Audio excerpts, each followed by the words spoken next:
cheers for a champion in Indianapolis. A hometown honor for Marshall Major Taylor. In 1899, Taylor overcame racers and racism to become the first Black American to win a sports world championship. He went against all odds and during a time where he wasn't supposed to do that as a Black man. Taylor's inspiring story, like countless others, nearly forgotten by the time he died in 1934. Historically in this country, the script of our history has not been written. Then in 1979, this group of Columbus, Ohio cyclists decided the world needed to remember Taylor's trailblazing.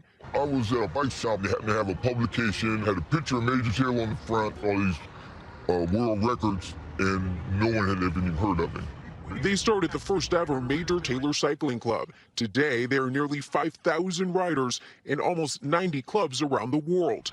Bill Gaston helped bring hundreds to Indianapolis over Juneteenth weekend.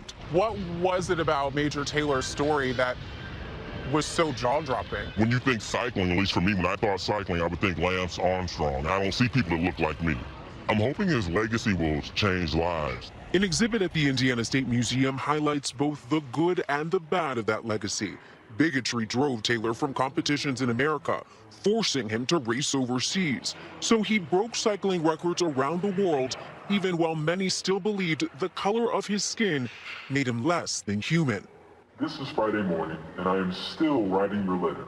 Visitors can read and hear his own words from the turn of the 20th century. It is so important that Major tells us his story, and he wanted to leave this message so that maybe it would be easier for them.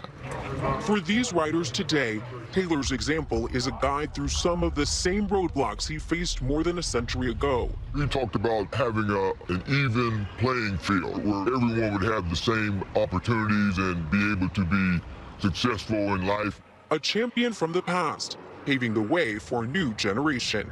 Arizona, baby! Elise Preston, CBS News, Indianapolis.